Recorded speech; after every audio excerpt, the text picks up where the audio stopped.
This is the story of a machine they said was useless, on a mission they said was impossible. The pilots were ordered to abandon the bombers to their fate. But one man defied every rule, gambling his entire squadron on a suicidal turn back into hell. This is the true story of how a single, desperate decision changed the course of World War II and forged a legend of the sky. Stay with us to the end to witness the moment the impossible became inevitable. I have a question for you. By every known rule of war, what the Luftwaffe is about to do to those bombers isn't a battle. So what is it? The answer is hidden somewhere in this story. Keep watching and you'll find it. If you enjoyed this, don't forget to subscribe for more. The English Channel is a slab of lead. At 25,000 feet, the air is too thin to breathe and cold enough to flash, freeze exposed skin inside the cramped, vibrating cockpit of his fighter. A young pilot watches his breath condense into ice crystals on the inside of his canopy. He is not sweating from the cold. He is sweating because he is waiting for the clock to run out. Below him, stretching back toward the white cliffs of England, is a dark, crawling constellation of American heavy bombers B-17 flying fortresses. Their mission is Schweinfurt. Again, 5 weeks earlier, the first raid had been a catastrophe. The Luftwaffe had swarmed the unprotected formations, shooting 60 bombers from the sky in a single afternoon. The math was simple, brutal, and accepted by high command. If you enjoyed this, don't forget to subscribe for more. Long-range escort fighters are a physical impossibility. The laws of aerodynamics and fuel consumption are immutable. A fighter built to duel with the enemy cannot carry the fuel to follow the bombers all the way to the heart of Germany, so the bombers will go alone. The young pilot squadron, flying the new P-51 Mustang, has orders to shepherd the formation only to the limit of its fuel. Then, they must turn back. They will leave the bombers to fly, naked and predictable, into a killing zone. The Luftwaffe has spent months perfecting. The pilots know what they are leading these men into. They are watching their fuel gauges, counting down the minutes to an abandonment that feels like a betrayal. By every known rule of aerial combat, what is about to happen is not a battle. It is a scheduled execution. The Luftwaffe controllers are already tracking the armada on their radar screens.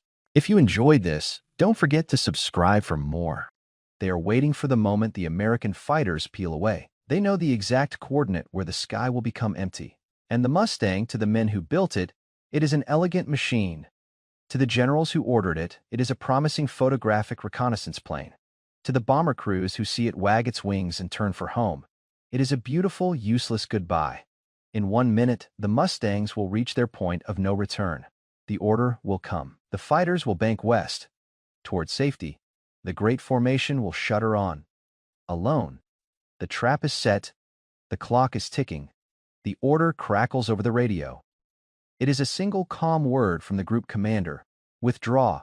Across the escort wing, pilots ease their control sticks to the left. The sleek, olive, drab Mustangs pivot as one, their silhouettes shrinking against the bleak German sky. No dramatic farewells, no last minute reprieve, just the hard geometry of logistics. Inside the bombers, waist gunners and navigators watch the retreat through frosted plexiglass. If you enjoyed this, don't forget to subscribe for more. The sight triggers a primal dread. The last of the little friends are gone. The sky, vast and empty moments before, now feels suffocatingly close. The bomber stream presses east, deeper into the Reich. For 20 minutes, there is only the deafening drone of 1,000 engines and the gnawing tension of the weight. Then, the German ground controller's voice, crisp and professional, ripples across Luftwaffe frequencies. Indiener Ziehen 6 Zerk, Die Zirkuswagen sind frei. The Indians are withdrawing, the circus wagons are uncovered. What rises to meet them is not a collection of aircraft, but a calculated system of annihilation. The Luftwaffe's defense is layered, a masterpiece of predatory efficiency. First, the Sturmgruppenfach, Wolf 190s armored like flying tanks, armed with cannons designed to shred heavy bombers. They do not engage in dogfights, they form into deadly lines, abreast and storm directly through the bomber formations, a wall of fire and metal. Behind them, lighter, more agile Messerschmitt, Bf-109s weave, ready to pick off any crippled stragglers. The first collision is apocalyptic. A B-17 at the edge of the formation simply disintegrates. Its fuselage snapped by the concentrated fury of a dozen 20mm cannon shells. Another falls away, a single wing cartwheeling lazily through the smoke. The air fills with the lethal confetti of shrapnel, spent brass, and parachutes that never open. History insists this should have been the end of the mission, the logical conclusion. The bombers, according to every pre-war doctrine, are obsolete in a sky they do not control. Their supposed fortress is a myth, proven now in fire and steel. But logic does not account for the man still watching from the west. If you enjoyed this, don't forget to subscribe for more. The Mustang squadron leader, now over the Dutch coast, is breaking the first rule of survival. He has not turned for home. He is staring at his fuel gauge, then east at the distant, growing stain of black flak and fire on the horizon. A single, irrational calculation is forming in his mind. That man is Lieutenant Colonel Donald Blakesley, commander of the 4th Fighter Group, a veteran of the skies since flying with the Royal Canadian Air Force before America entered the war. He operates on a principle that terrifies staff officers: combat instinct over printed doctrine. The P-51 Mustang he flies is not the underpowered model the Army Air Forces initially dismissed. This one has a secret buried in its sleek airframe. A British Rolls-Royce Merlin engine, a masterpiece of compact liquid-cooled power. The math of his disobedience is stark. His fuel gauges tick downward, a relentless countdown to a dead stick glide into the channel. His engineers swore the Mustang could not do what he is contemplating. The mission profile, stamped and approved, says he must be turning for base now. But Blakesley is not looking at paperwork. He is listening to the chaotic, desperate radio traffic from the bomber stream. Fighters, 3 o'clock high. We're hit in the bomb bay. My God, Therese, too many of them. The slaughter is audible. Each broken transmission is a coordinate on a map of catastrophe. A rational commander would conserve his force, live to fight another day. But Blakesley understands a darker truth. Letting this massacre complete unchallenged is a strategic defeat more permanent than losing airplanes. It breaks the spirit of the men. He keys his microphone, his voice cutting through the static with chilling clarity. All Eagles, this is Bogue Leader. We're going back in. There is no debate, no request for permission from higher command. The delay would be fatal. It is a flat statement of irrevocable intent behind him. His pilots, young men who have just reconciled themselves to survival, feel a jolt of adrenaline and dread. To follow him is to risk everything. Engine failure over hostile territory, death by drowning in the frigated channel, court-martial for disobeying orders. To turn away is to live with the screams on the radio for the rest of their lives. The Mustangs bank again, a sharp, beautiful turn against the gray void. They are not heading for England. If you enjoyed this, don't forget to subscribe for more. They are pointing their noses east toward the inferno. Their fuel gauge is now acting as a shared death timer. They are committing to a path with no guaranteed return. They are trading their certain survival for an impossible gamble, and they are flying straight into the heart of a Luftwaffe kill box that believes the sky belongs entirely to them. The return flight is a silent, high-altitude sprint. The Mustangs climb, seeking every foot of altitude, converting it into potential energy and speed. There is no chatter on the radio. Each pilot is alone with the thrum of the Merlin engine and the accusing needle of his fuel gauge. They are violating the fundamental covenant of a fighter pilot. Always keep an avenue of escape. They are burning their escape route behind them, gallon by precious gallon. Ahead, the horizon curdles. The clean blue sky dissolves into a bruise of black flak bursts, German anti-aircraft guns marking the bomber stream's path like a hellish road.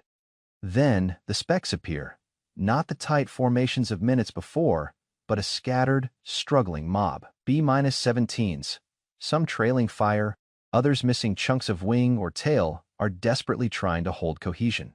And swarming around them, like piranhas in a feeding frenzy, are the dark shapes of the Sturmgruppen. The FW-190s are methodical, relentless. They line up for their killing passes with the clinical detachment of butchers. The Luftwaffe pilots are not expecting company. Their focus is absolute fixed on the lumbering bombers. Their tactical radios are clean, concerned only with coordinating the next attack run. The concept of American fighter intervention at this range has been drilled out of them by months of uncontested success. It is an article of faith, beyond the Reichsverteidigung line. The sky is theirs. This is the critical miscalculation.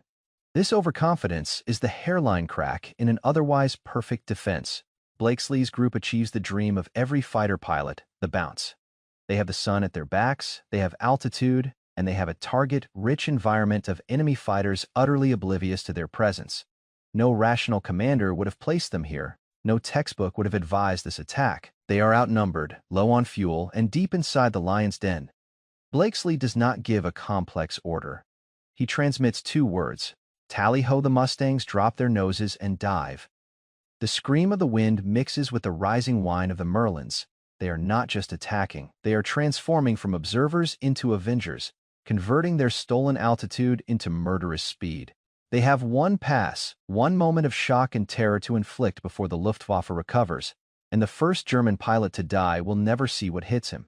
The first kill is not a duel, it is an ambush. A Sturmgruppe, Wolf-Fay fat with armor and cannon, is settling into its firing run on a wounded B-Fay. The German pilot's world is a narrow tunnel. The bomber's wing root in his gun sight. His thumb on the cannon trigger, he never sees the slate, gray shape that drops from the sun. A 6-second burst from the Mustangs. Fay caliber machine guns stitches a line of explosions from the Fock Wolf's cockpit to its engine. The German fighter seems to hick off in midair before its nose drops, a comet of flame and smoke plunging through the formation. The violence is so sudden, so utterly divorced from the Luftwaffe's expected reality, that for a crucial few heartbeats, the other German pilots do not comprehend it.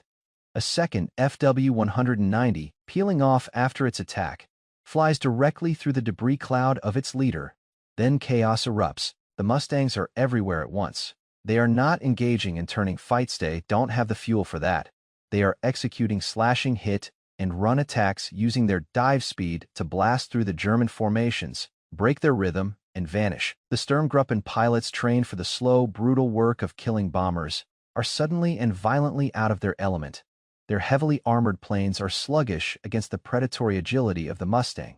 Radio discipline on the German frequency shatters. Panicked, confused, calls overlap. Jebos im Verband. Fighters in the formation. Where common see? Where are they coming from? ESESTU1 Emglitch, it's impossible. The psychological impact is instantaneous and devastating. The Luftwaffe's perfect predatory system is built on control. The Mustangs have injected pure anarchy. Bomber crews, bracing for the next killing pass, watch in stunned disbelief as German fighters suddenly break hard away, jettisoning their external fuel tanks and ordnance in a desperate bid for speed. The pressure, for one fleeting moment, relents. But Blakesley's gamble has a stopwatch attached. The Mustang's fuel reserves are bleeding out. They cannot sustain this.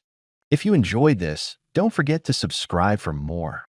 Every second of combat throttle burns gallons they need for the 400-mile flight home over hostile territory. They have created a window, a bubble of confused safety around the bombers. But it is collapsing with every revolution of their propellers. And now, the German fighter controller, his voice cold with rage, is redirecting the untouched, agile Bf-109s from the higher altitudes. Their orders are simple: ignore the bombers, find and kill the interlopers. The Mustangs, low on fuel and ammunition, are about to become the prey. The Bf-109s descend like hawks, unburdened by heavy armor. They are the scalpel to the Sturmgruppen's sledgehammer. Their pilots are fresh, their fuel tanks nearly full. They see the Mustangs now not as phantoms, but as tangible, vulnerable targets breaking away from their slashing attacks. The tactical advantage of surprise evaporates. A dogfight over central Germany in 1943 is not a cinematic ballet. It is a vicious, three-dimensional brawl fought at the edge of physics. Pilots black out from G-forces, their vision tunneling to gray. Canopies frost over from rapid descents. The universe shrinks to the rear-view mirror, the gas gauge, and the shape of an enemy's wing. A Mustang piloted by a young lieutenant named Ed Gillerin finds a Bf-109 on his tail. He throws his aircraft into a tight, energy-sapping turn. The Merlin engines screaming in protest. Tracers zip past his canopy. He can feel the German's bullets seeking him. His fuel warning light glows a dull, persistent amber. He is fighting two enemies, the pilot behind him and the empty expanse of the North Sea between him and home. He brakes hard, dives 1,000 feet, and uses the Mustang's superior roll rate to flick himself into a reverse turn. For a second, the 109 fills his gun sight. He fires, pieces fly off the German's wing. It's not a kill, but it's enough to make the enemy break off. Gillerin does not pursue. He cannot. He levels out, scanning the chaos for his squadron. The discipline Blakesley has drilled into them holds: do not chase, do not linger, hit, and run. But the math is turning against them. One Mustang, its pilot disoriented by a near miss, drifts too far from the herd. 2 BF face pounce. The combined firepower is overwhelming. The American fighter shudders, then slides into a flat, lifeless spin, a thin trail of smoke marking its descent. No parachute emerges. It is the first loss, a confirmation of every staff officer's fear. This is the cost of disobedience, of pushing a machine beyond its designed purpose. The fuel gauges in the remaining Mustangs dip into the red. The mission has shifted from offense to a desperate fight for survival. Blakesley keys his mic, his voice stripped of all emotion. Eagles, break off, reform on me. We're going home. But home is a hypothesis. The route back is a gauntlet, and the Luftwaffe, humiliated and furious, now knows exactly what they are hunting. The withdrawal is not a retreat. It is a fighting exodus. The Mustangs form a loose defensive caravan, each pilot guarding his neighbor's vulnerable tail. They point their noses west, toward a distant, invisible England. The mental calculus now is brutal and singular. Fuel management, they throttle back to the most economical cruise setting, a pace that feels agonizingly slow that makes them sitting ducks. They begin a shallow descent, trading altitude for extra miles of glide. The Luftwaffe does not let them leave. Stung by the audacity of the interception, German fighters harry the edges of the formation. They make probing attacks, testing the Mustang's discipline. A Bf-109 will streak in, fire a deflection shot, and streak out, hoping to bait a chase. To take the bait is to burn precious fuel and die alone. The American pilots hold formation. Their gunners swear, equipped and their own disciplined cross, cover answering with short, discouraging bursts. Inside the cockpits, the environment shifts from combat tension to a deeper, more draining dread. The dread of the unforgiving arithmetic of distance. Every minute of flight consumes a known quantity of gasoline. Every evasive maneuver, every burst of throttle to avoid an attack, steals another few ounces from their already depleted reserves. The North Sea, cold and lethal, lies between them and sanctuary. To go into the water is a death sentence measured in minutes. Lone pilot, his fuel pressure dropping, reports quietly over the radio. Bogue leader, Eagle 3, showing 15 gallons. The number hangs in the static. 15 gallons in a plane that can drink over 100 gallons an hour in combat. It is a whisper from silence. Blakesley's response is immediate. Eagle 3, jettison. Everything. Guns, ammo, everything not nailed down. The pilot pulls the emergency release levers. His remaining .50 caliber ammunition belts, hundreds of pounds of deadly brass, tumble into the German countryside below. His guns are emptied, making him defenseless. But the lighter airframe will stretch those 15 gallons a few crucial miles further. It is a surrender of teeth to preserve the jaw. One by one, the Mustangs follow suit, becoming lighter, faster gliders, sacrificing their ability to fight for the faint hope of reaching the coast. They are no longer warriors, they are fugitives, racing a clock that ticks in gallons. The coast appears as a faint brownish line smudged between the gray sea and the gray sky.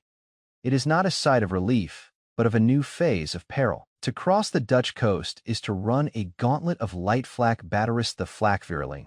If you enjoyed this, don't forget to subscribe for more. 20mm quads operated by crews who know the altitudes and speeds of fleeing aircraft. The guns wait. Silent, their crews tracking the approaching dots. The Mustangs, strung out and low on energy, have no choice. They cannot climb, they cannot deviate. They must fly straight and level to conserve their last drops of fuel, presenting a perfect, predictable target. The first black puffs of flak bloom around them, not the heavy, thunderous bursts of the Deep Reich, but a faster, more intimate cracking sound. Shrapnel tinks against alloy. A shell finds a Mustang near the edge of the formation. It doesn't explode. It punches a clean, devastating hole through the coolant radiator just beneath the propeller. Instantly, a plume of white vapor, superheated glycol coolant, erupts from the engine cowling, trailing behind the aircraft like a funeral shroud. The Merlin engine, its cooling system destroyed, seizes within 30 seconds. The scream of the propeller dies into a dreadful, windmilling silence. The pilot's voice is eerily calm. Mayday! Mayday! Eagle 7, engine dead. Going in. He has altitude, but no power, no hope of reaching the sea. He has over-occupied Holland. He peels away from the formation, searching for a field, a road, any strip of land that isn't trees. His squadron mates can only watch. To circle back is to join him in captivity or death. They press on, the loss a cold weight in their stomachs. They clear the coastline. The solid earth falls away, replaced by the heaving, iron-gray expanse of the North Sea. This is the final barrier, the most dangerous leg. Below them, the water is a freezing 3 degrees Celsius grave. Survival time is measured in moments. A ditching is a last, desperate lottery ticket. And now, the real vigil begins. Each pilot is alone with his instruments. The fuel gauge needle trembles on empty. The engine, starved, could cough and die at any second. They stare at the endless water, calculating glide ratios, praying for a tailwind that does not come. The mathematics of hope have been reduced to a single brutal question: which will run out first, the fuel or the English coast? The silence is the worst enemy. The constant, reassuring roar of the Merlin engine becomes a fragile thing. Pilots listen to it with hyper-acute focus, diagnosing every minute change in pitch, every faint vibration. The sound of power is now the sound of life itself. They lean forward as if their physical posture can coax another mile from the empty tanks. Then it happens. On the far left of the ragged formation, a propeller stutters. The engine coughs a raw, mechanical gasp. It catches once, then dies. The sudden quiet is deafening. The afflicted Mustang's nose drops. It is now a 7-ton glider over a freezing ocean. Eagle 2, flame out. The pilot's voice is clipped professional. He has practiced this moment in his mind 100 times. He trims the aircraft for best glide speed, aiming his silent machine toward a distant, indistinct smudge on the horizon that might be land. He radios his position, a set of numbers that are his only tether to the world. His squadron mates watch him sink away below them, a solitary bird falling behind. They cannot stop. They cannot help. All they can offer is a promise over the radio. "We'll send the air sea rescue." It is a promise that feels hollow against the vastness of the sea. The psychological toll is immediate. If one engine has failed, the others are living on borrowed time. Every pilot begins the morbid calculus of his own demise. How far can I glide from this altitude? Which way is the current dragging the dinghy? Will the yellow dye marker even work in this gloom? The mission has dissolved. This is no longer about tactics or victory. This is a primitive struggle against the elements, a raw test of endurance against the indifferent sea. Yet, the Mustang's design, born from a rejected proposal and underestimated for years, reveals its final, quiet genius. Its laminar, flow wing, designed for efficiency, provides an exceptional glide ratio. The airframe is clean, offering little drag. These are not accidental qualities. They are the product of engineering obsession, now paying a dividend in the currency of meters and seconds. The coast of England remains a myth on the horizon, and another engine, its fuel lines sucking fumes, begins to sputter. The second engine does not fail outright. It falters, a series of hungry coughs that jolt the airframe, each one a hammer blow to the pilot's nerves. He instinctively shoves the mixture control to emergency rich, a last-ditch maneuver flooding the carburetor with the vapors at the very bottom of the tank. The engine seizes the fuel, roars back to life for 10 seconds, then splutters again. It is a torturous cycle, a mechanical death rattle that stretches nerves to their breaking point. On the lead aircraft, Blakesley's eyes are fixed on a narrow, almost imperceptible band of darker gray beneath the clouds ahead. It is not the white cliffs of Dover. It is the low, marshy shoreline of East Anglia bomber bases. Home. It is still 20 miles away, 20 miles over water for a healthy aircraft. It is 3 minutes. For these starving machines, it is an impossible gulf. He makes a command decision that defies every safety protocol.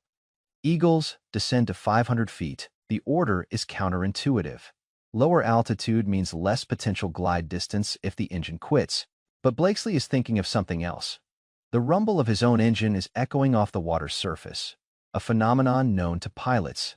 At ultra-low altitude, the ground-effective cushion of compressed air can provide a slight increase in lift and efficiency. He is scraping the very bottom of the physics barrel, trading safety for a few extra percentage points of range. The formation descends, a line of shadows skimming the wave, tops so close that salt spray mists their canopies. The world becomes a blur of gray water and howling wind. They are flying now in the domain of gulls and ship masts, an altitude reserved for final approaches, not for transit. One pilot, his focus locked on the plane ahead, fails to see a swelling wave crest. His propeller tips slash through the top of the water, throwing up a rooster tail of spray. The jolt is violent. He overcorrects, the aircraft wobbling perilously before he regains control, his heart hammering against his ribs. If you enjoyed this, don't forget to subscribe for more. They are no longer aviators. They are desperate men racing stolen gliders across a frozen plate, and the solid earth ahead is a mirage that refuses to grow larger. The first solid land is not a welcoming beach. It is a jagged, eroded seawall, a line of black stones against the foam. It appears suddenly, a violent interruption of the endless gray. Crossing it provides no relief. It simply exchanges one danger for another. They are over England, but they are lost, low on fuel, and scattered. The friendly coast is a maze of creeks, marshes, and restricted military zones. The fuel crisis becomes immediate and personal. One by one, the Mustangs break radio silence with terse, urgent calls, Eagle 4 searching for a field, engine cutting. Bogue leader, I've got the base in sight, but am not going to make the perimeter. These are not combat reports. They are survival bulletins. Pilot spots a long, straight stretch of rural road, mercifully empty. He has no choice. He peels away from the group, lowers his gear and flaps, and sets his trembling aircraft down on the tarmac, rolling to a stop between two hedgerows. He is safe. He is also stranded in the English countryside, his warplane blocking a lane used by farm carts. Another, his engine finally gasping its last breath, sees the grassy field of a coastal artillery battery. He lands hard, the Mustang's tail buckling as it plows through soft earth, coming to rest just yards from a startled battery crew. The soldiers rush forward, expecting a German, and find an American pilot struggling to open his canopy, his hands shaking from adrenaline and cold. These are not graceful returns, they are controlled crashes. The final desperate expenditure of the last erg of kinetic energy.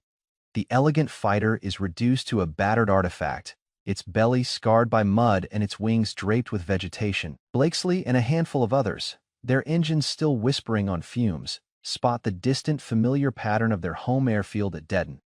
The runways are a beautiful, cruel sight. They have the altitude, but barely the speed. A normal approach is a luxury they cannot afford. They will have one attempt. No go, arounds, no second chances. The engines that brought them to Berlin and back are now held together by willpower and vapor. The airfield at RAF Dedon is a scene of mundane military routine when the first sick-sounding Merlin echoes over the control tower. A crew chief looks up, recognizing the ragged, too-low approach. The sirens begin to wail not for attack, but for crash recovery. Blakesley's Mustang is first. He does not follow the standard circuit. He lines up from 5 miles out, a shallow, silent arrow dragging itself toward the concrete. His airspeed is perilously slow, just above the stall. He can feel the controls going mushy, the aircraft trembling on the edge of flight.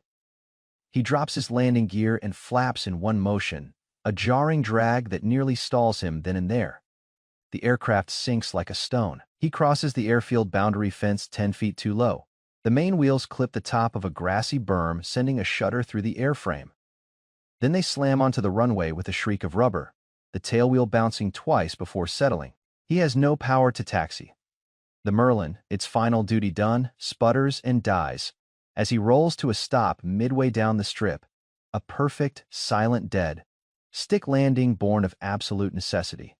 Behind him, the others follow in a grim parade. One lands long, overrunning the runway into the soft grass beyond, nosing over gently onto its propeller. Another's engine quits on final approach. The pilot muscles the silent aircraft through a last-second slip to lose altitude, touching down hard and swerving to avoid a parked fuel truck. The ground crews are already sprinting, trucks racing toward the scattered aircraft. They find pilots who cannot immediately stand, their legs weak from hours of tension and cold. They pry hands off control sticks locked in a death grip. The silence after the hours of engine noise and radio static is profound and disorienting. The debriefing does not wait. Intelligence officers meet them on the tarmac. Notepads in hand, the questions are rapid, urgent, enemy fighter types, tactics, numbers, but the pilot's answers are fragmented, haunted. They speak of the bombers dying, of the shock on the German pilots' faces, of the long, silent terror over the sea, and of the two, maybe three Mustangs that did not return. The mission is over. The aircraft are silent, broken things on English grass. But in a guarded hangar, a team of engineers is about to perform a simple, terrifying act. They are going to measure the fuel left in Blakesley's tanks. The engineering officer unscrews the fuel cap on Blakesley's Mustang. He inserts a calibrated dipstick, a simple, unadorned rod of aluminum. The ground crew watches in a hushed semicircle. This is not a routine check. This is an autopsy, a measurement of the impossible. The dipstick slides in silently. When it is withdrawn, the officer holds it up. A thin, wet smear coats only the very bottom inch of the stick. He wipes it, inserts it again, more carefully. The result is the same. He looks at the chief mechanic, his face pale under the hangar's electric lights. 8 gallons, he says, his voice flat, maybe less.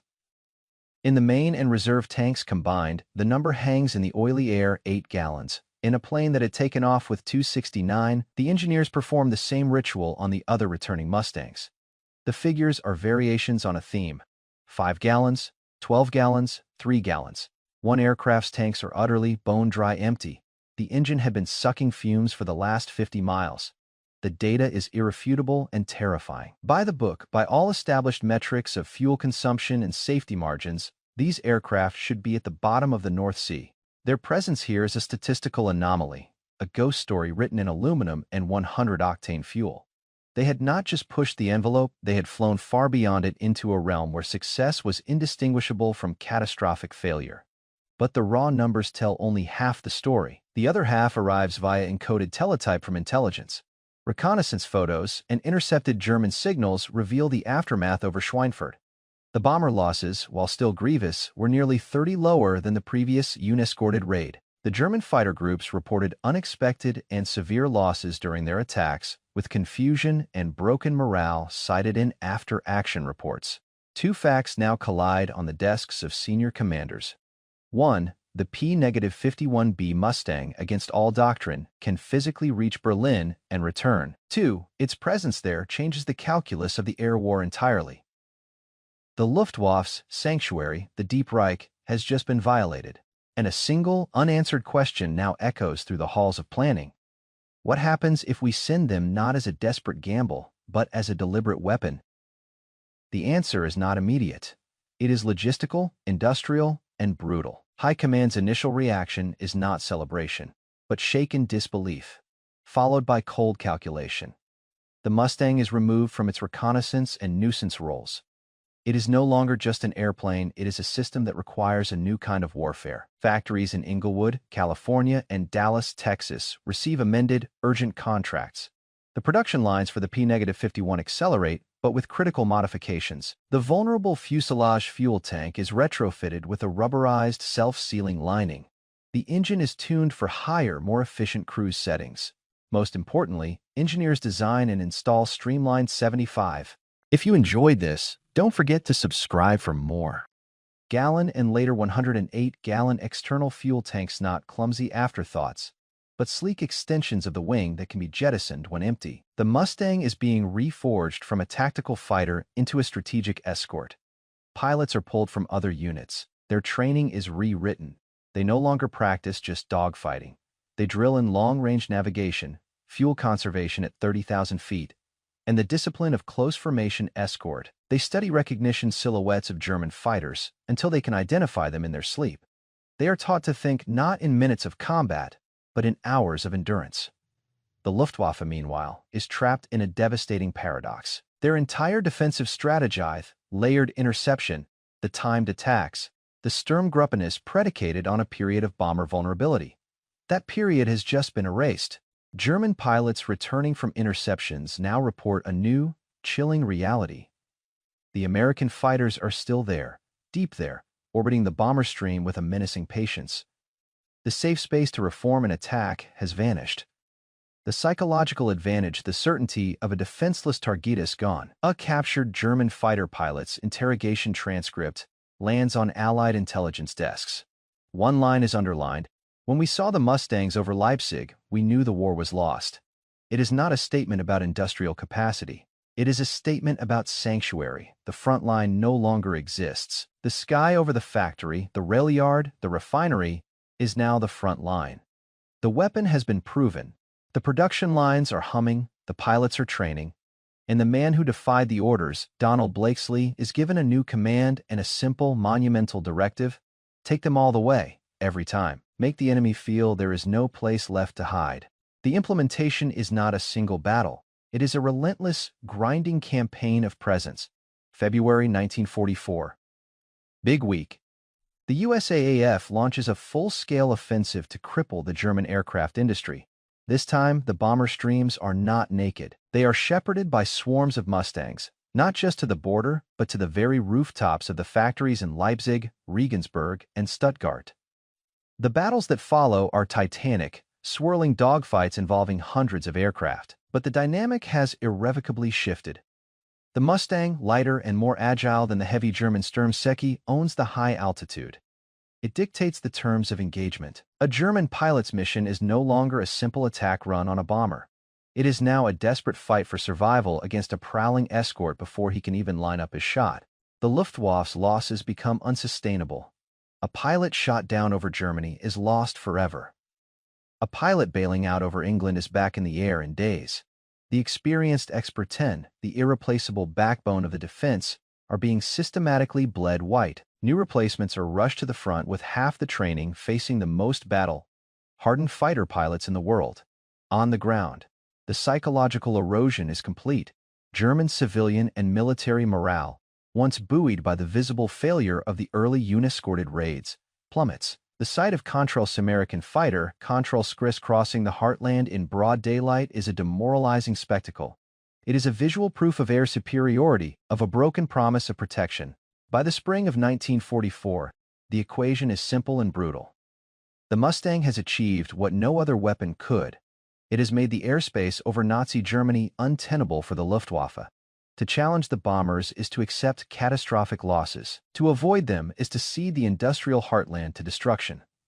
The German fighter force is caught in a vice of its own making, compelled to fight on the enemy's terms. In the enemy's chosen sky, the hunter has become the hunted. The sanctuary has become the killing ground. And as the Allies finalize plans for a cross-channel invasion, they do so with one critical, hard, certainty. The Luftwaffe will not own the sky over the beaches of Normandy. Dawn, the 6th of June, 1944, the Normandy coast. The sky is overcast, but not with German aircraft. It is thick with the drone of Allied engine transports, gliders, and thousands of fighter bombers. Circling high above the invasion fleet, layered from 10,000 to 30,000 feet, are squadrons of P-51 Mustangs. Their mission is not to strafe beaches, but to form an impenetrable ceiling of alert fighters. They are there to wait. The Luftwaffe is virtually absent. The few, desperate German sorties that rise to meet the invasion are met by a wall of Mustangs and other Allied fighters. The battles are not epic. They are clinical interceptions. A handful of FW-190s attempting a low-level attack on the shipping lanes are bounced and destroyed before they can fire a single shot. The air superiority is so absolute it feels like a natural condition of the weather. This silence over Normandy is the Mustang's ultimate victory. It is a victory, not of a single dogfight, but of a strategy made possible by that first, desperate, fuel-starved gamble months before. By chasing the Luftwaffe to Berlin and breaking its back over its own cities, the Mustang had cleared the sky for the most pivotal amphibious assault in history. The narrative of the P-51 is not one of destined glory. It is a story of a machine dismissed, then driven beyond all rational limits by men who refuse to accept the arithmetic of abandonment. It is about the moment when a technological objective blend of American airframe and British engine intersected with human desperation and tactical audacity to rewrite the rules of a war. In the end, the Mustang did not just escort bombers. It enforced a terrible solitude upon its enemies. It transformed the German sky from a defensive shield into a place of exposure and death. The pilots who flew it did not claim to be heroes. They were, in Blakesley's own words, just doing the job. But that job was to make the impossible routine, to turn a guaranteed defeat into an inevitable victory, and to ensure that when the world's fate hung in the balance over a stretch of French sand, the only wings in the sky were those of the hunters. The war would grind on for 11 more months. But on that Tuesday morning in June, As the landing craft doors dropped open, the greatest threat from above was the falling shell of naval artillery. The Luftwaffe was a ghost, chased into oblivion by a plane they were told was useless, flying a mission they were told was impossible. If you enjoyed this, don't forget to subscribe for more.